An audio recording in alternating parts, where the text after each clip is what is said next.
end of Monday. I am pretty sure it's very hard to see from all the way down here, but they got all the trusses on.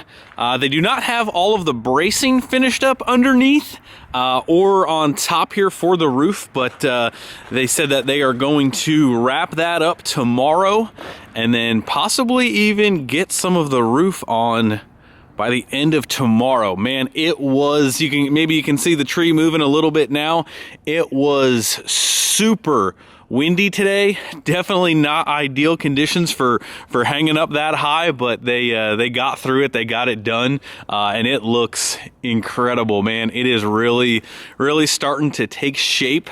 Man, it is so cool to see the process every day.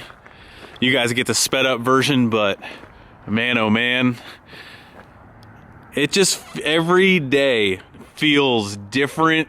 Feels really cool, just kind of seeing the whole space take shape, guys. But end of Monday, back at it again tomorrow on Tuesday.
Well, you know what they say, you want to start making your shop look small, start parking stuff inside of it. So I don't mind my very crooked park job there, but you know, first time ever backing in a Peterbilt into a shop here, so take that for what it's worth. Anyway, my friends, it is the close of the second week of construction on our shop here, and I told you guys I was going to do a video a week on the shop progress. So this is roughly 3 days worth of work, a little bit of a short week with Christmas Eve and Christmas, so this is really only 3 days worth of work, but some big big progress was made here. So this week, the weather turned pretty cold, pretty windy all 3 days, but they were able to get all of the trusses set, a lot of the bracing put in the roof. There's still more to go, and then all of the metal bracing and the wood that the metal screws into, that is all in around the frame.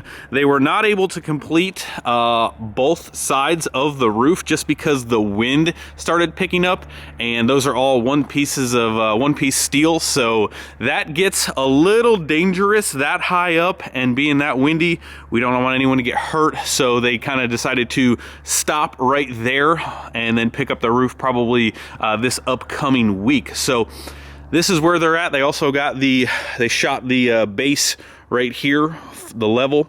You can kind of see our ground kind of dips off in this corner. So when we go to lay this concrete, we will have to come back in here and kind of do more stonework. But this baseboard, you can kind of see is perfectly level over here and dips off over here. It actually makes perfect sense with where we left off grade wise over here on the wall. And one other big thing that we have decided to do, and that you guys told me, you know what, you should put a wraparound porch, the whole thing, which we did ultimately end up doing. We were going to have like a 16-foot porch come out right here, but seeing how much room we have over here now that we are here and we can see the space, we are going to wrap this completely around, possibly even build out the one little corner over here to kind of maybe make a air compressor room, utility room, kind of on the back side of there. We're not really sure on that, but we're definitely going to do the full wraparound 10-foot porch, 1-foot overhangs. Forgot to mention too, the building does have overhangs, and we are going to make this building breathe with all of the overhangs, stuff like that. So yeah, very, very excited. Like I said, I had to park some stuff in here just to kind of get a feel of it. Man, oh man, is it coming together. As you guys can see up here on the roof, they are going to be putting what they would consider, double bubble. They call it insulation. I'm not sure if you really call it that because the R value on it is not anything great. But what I did decide to do is do that instead of, I guess you would call it house wrap. Something has to go down. So there has to be something in between the wood and the metal, right? I did the double bubble insulation, if you want to call it that, just because if we decided to spray foam or do anything else, I thought that it would just kind of be even better. For the price that it wasn't really a ton of extra money to put it as our base layer between the metal and the wood. So we're going to do that on the walls as well. That way, if we decide to spray foam, what was explained to me, I apologize, I'm sniffing a little bit here. It's not the Rona, I swear, guys. But it is a little bit cold out here. But anyway, what I was told is if you're going to spray foam, you need something there, because when you start doing that, it wants to start and creep out of the cracks of the metal. So we just decided to do it. They got the garage door frames roughly framed in, and you guys can kind of see one thing. And I know I just ramble here at the end because these are just my random thoughts as progress is going and things that we're changing, things that we're doing on the fly. You can see, the 14 by 14 garage doors, then you got that section right up there to the eaves. I am so glad now, looking at the inside with the trusses set, that we went with 20 foot high. I think it is going to give it an extremely nice look on the inside, give us more space, especially with the parts mezzanine, all that stuff.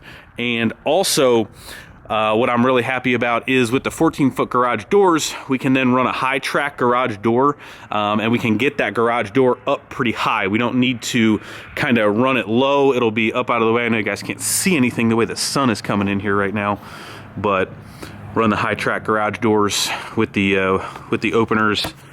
Everything is looking good. Everything is turning out exactly the way I planned it.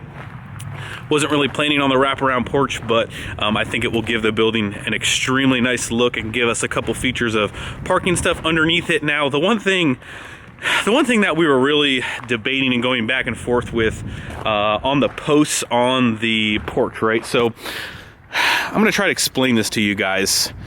It's a 10-foot porch. We're gonna do a 10-foot overhang, and we're gonna do it about 10 or 12 feet up high. Now, that isn't tall enough, say 14 foot or even 13 or 8 or 13 or 12 for the other enclosed trailer. But by the time you put your posts out 10 feet, right? So I'm gonna loosely do it. We're gonna go 10 feet here, 10 feet here, 10 feet here. And then to go 10 feet out around this corner, you essentially put a post right here in this corner, because it wraps around, load bearing. It takes the weight of the pitch around the corner. So there's gonna be a post right about right here.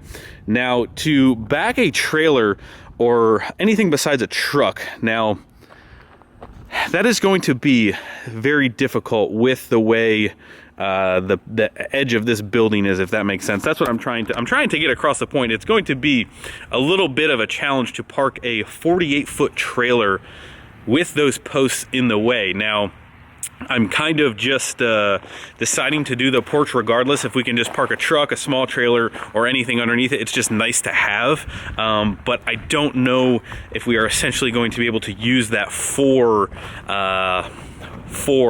the bigger trailer. Maybe the gooseneck, maybe, I'm not sure. One of the other thing too is there's so much wind that comes off all these fields. By the time I raise that porch up, say I wanted to park the Peterbilt or the bigger black enclosed trailer, that overhang would need to be up about 12 feet high. Now, by the time you go up, the other point, and again, I apologize, I know I'm rambling here. What I'm getting at on the second part of this is, if I raise that porch overhang up pretty high on the height of the ceiling, it's gonna kind of look funny, because one of the major cosmetic reasons why I'm doing the wraparound and the overhang, you know, there's a lot of functionality there, but it cosmetically breaks up the look of such a tall building. Having that nice porch overhang, it breaks up that height. Now, if I went 14 foot up on the porch, you know, we're almost, by the time you get a pitch of a roof and 14 foot up, that's a 14-foot door.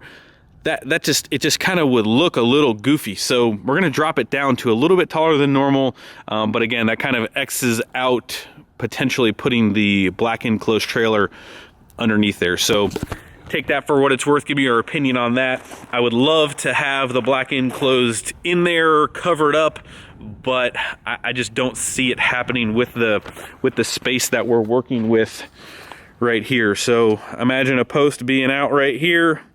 You got to come in right here. Imagine this not really being here, but maybe if I moved it in with the forklift can obviously get on a much tighter angle. But again, I'm not super concerned about that. It would be nice, but again, I think it'll be more functional for, you know, maybe the air compressor room, bumping that out, and just other nice features rather than, you know, being able to stash everything underneath here. So when I have to pull it out, imagine if I had to hook up something quick and get out of here, like I got to go get this, get that, you know what I mean? I'm not sure. We're honestly, I would say we're one step above winging it on this. We're just we're getting in the space and kind of seeing what we want to change and look as it's kind of getting built.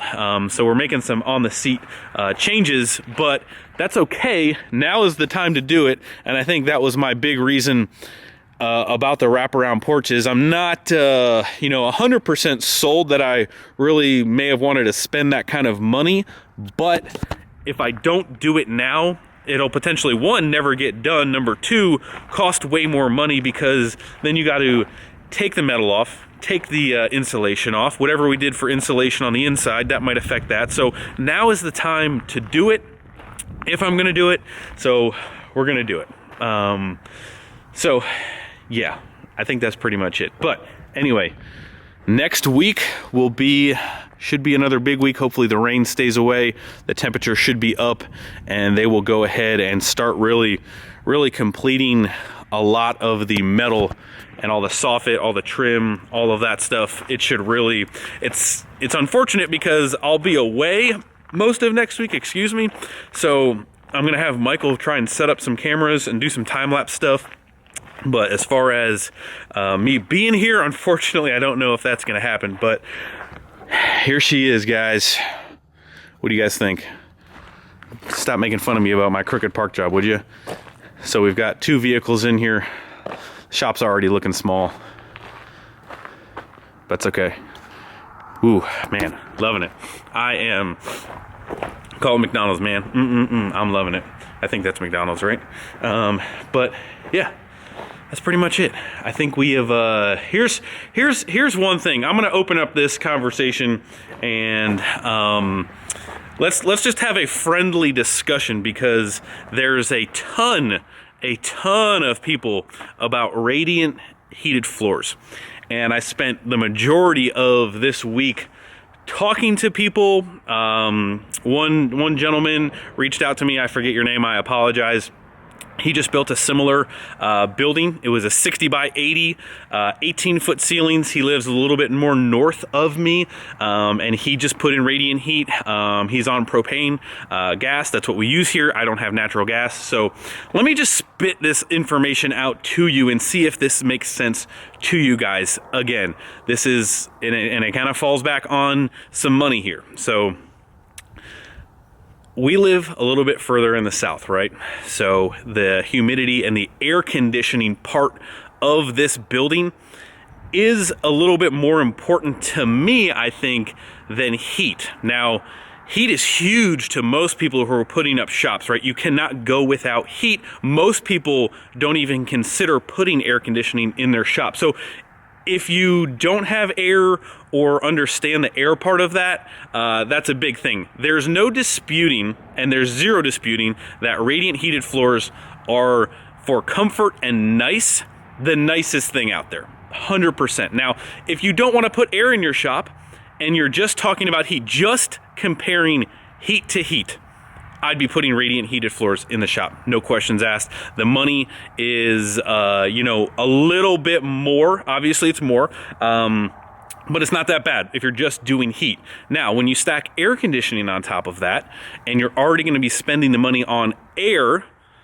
to add heat to a air-conditioned package is far less expensive the way that my current shop is done. Hopefully that makes sense. The way I want to do the heat in the air is similar to what I have in the shop with ductwork in the ceiling, stuff like that. For me to do radiant floors, it would cost another half of that on top of the air. Again, this is getting back to the air conversation. So if I wasn't going to do air, I think it'd be a no-brainer. What I might do is just put the stuff in the floor, and if I want to do it, then we'll add on to that. But as far as cost effectiveness goes, we're going to do the forced hot air and the air conditioning. Again, keep in mind, it's the air conditioning part of it.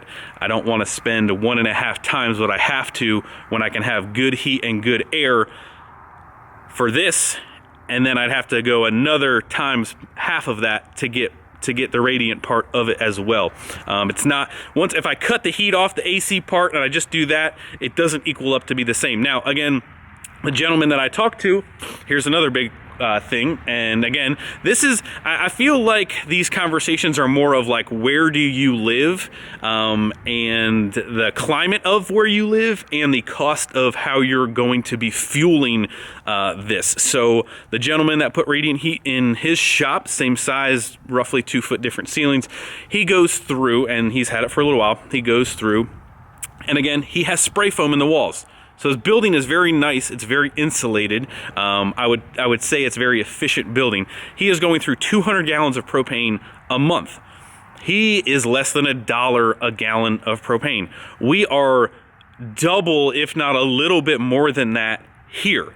So for me to double what he told me he's paying in propane per month, it's just the cost of it and the months that it would take to recoup that with all of this getting factored in. And again, I know maybe most of you guys don't care about this, but for me, it's taken a lot of mental calculations and everything to kind of figure all this out.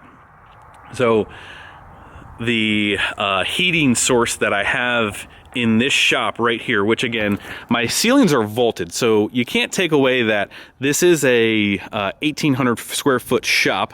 This is roughly 2.5, 3 times as much. The heating in this building is extremely efficient, with it being high efficiency electric and only using gas when it kicks down below, I believe it's 30 or 35, maybe 30, 25, something like that. Below freezing is when it kicks on gas. And the little bit of electric that it takes to get heated up. And then again, like yesterday was really, really cold. It was 15 here yesterday, and today it's 50. So that thing is not gonna be kicking off. And again, there'll be people who argue this one way or the other. And if you disagree with me, shoot me an email. Again, comments are very hard for me to kind of see, but throw me an Instagram on DM if you have a argument to change my mind. And if you have solid data and do this or have done it personally, let me know, because that's where I'm at, you know. Anyway, just wanted to kind of rant on that question right there, because I know it's a huge thing. But again, I think the tubing in the floor, and here's, okay, we're gonna go off on one more tangent here. So insulating the ground before you do the radiant floors. Again, what is your climate? Because that is a big part of the heated floor. So from what I'm gathering, you want to at least do, we're right on the border of like really being warm another hour or two below us, or maybe 3 or 4, or if you're another hour or two, like you're in the snow zone. We're really in that very fine line area here in Kentucky, southern Kentucky. So insulation in the ground, the 2-inch foam, man, unless one of you guys is going to tell me you can get me sheets of that for nothing, that stuff adds up. We would need 150 sheets of that 2-inch foam to cover this entire building. Or even if I wanted to do 2 sections around the edges, because the edges is where your heat loss is, you know, do the math for what Lowe's and Home Depot retails that stuff for. You're talking $5 grand in just the insulation to put in the floor on top of your tubing. So the words of the tubing's the cheapest part of it, it's like, yeah, okay, but like you need the insulation below that, factor that in. You've got a bunch of costs. It's not like these radiant heated floors for a shop this big are not a small cost. You know, the kit that I got quoted, no insulation, no labor, obviously, just everything you would need was almost 10 grand. So again, anyway, take that for what it's worth, guys. Again, you want to beat me up, you want to fight me, you want to argue with me, don't argue with me. But if you want to have a conversation, let me know. I'm just learning here. So anyway, that is going to wrap up this video, guys. Thank you for always tuning in, watching the shop build, watching the shop progress. Still lots of big decisions to be made, but it's coming along. Super excited. And then once this is done, we have to deal with the electric getting back here, which that's another fun story. We've been talking for quite a bit here, but apparently there's no like close way to like pull power. So they have to like set a couple poles, put a pole on my property, and then I got a trench from all the way in the front here, front over here, all the way around over here.